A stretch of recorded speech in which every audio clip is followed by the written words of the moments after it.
March 20th, 1345. Three planets, Mars, Jupiter, and Saturn, aligned in the night sky. Nobody noticed anything unusual. No one got sick. No one died. But 3 years later, as millions across Europe began dying from the Black Death, the most respected doctors on the continent looked back at that night and declared, that's what caused it. Not rats, not fleas, not bacteria, the planets. It sounds ridiculous today, but if you lived in medieval Europe, it actually made perfect sense. In 1347, ships arrived in Europe carrying more than merchants and cargo. Within months, people were dying faster than anyone could explain. Victims developed painful swellings, high fevers, vomiting, and blackened patches of skin. Many were dead within days. Entire households disappeared. Villages emptied. Mass graves filled faster than they could be dug. By the time the plague finally slowed, historians estimate it had killed between 1/3 and 1/2 of Europe's population. The question everyone wanted answered was simple. Why? Today, we know the Black Death was caused by the bacterium Yersinia pestis, usually spread through fleas carried by rats. But medieval doctors couldn't possibly know that. They had no microscopes, no knowledge of bacteria, no germ theory. To them, disease had to come from something they could actually observe. And there was one thing everyone could see: the sky. In 1348, King Philip VI of France asked Europe's leading medical experts to explain the plague. The task went to the medical faculty at the University of Paris, the most prestigious medical school in Europe. Their conclusion became one of the most influential medical reports of the Middle Ages. The plague, they said, began with a rare alignment of Mars, Jupiter, and Saturn on March 20th, 1345. Three planets, one catastrophe. But why would educated physicians believe that? Medieval medicine wasn't just about herbs and surgery. It was deeply connected to astrology. Doctors believed the human body reflected the universe itself.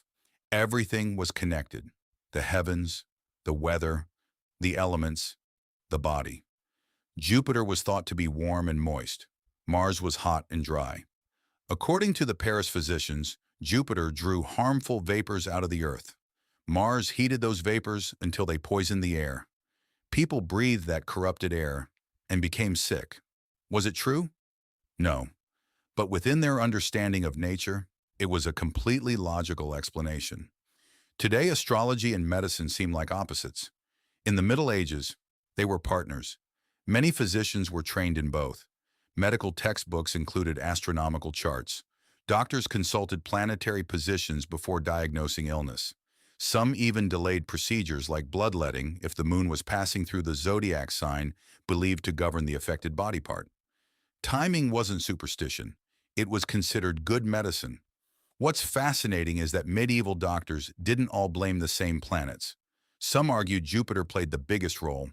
Others believed Mars was responsible. The Oxford scholar Geoffrey de Meaux proposed a different planetary combination altogether. There were debates, arguments, competing medical theories. This wasn't blind belief.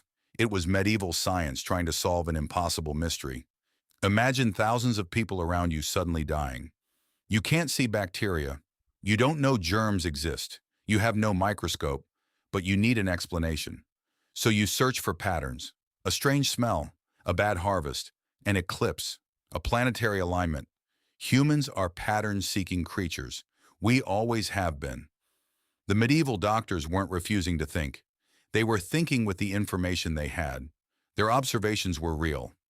Their reasoning followed their worldview. Their starting assumptions were simply wrong. Here's something most people don't realize. The influence of astrology is still hiding in everyday language. Take the word influenza.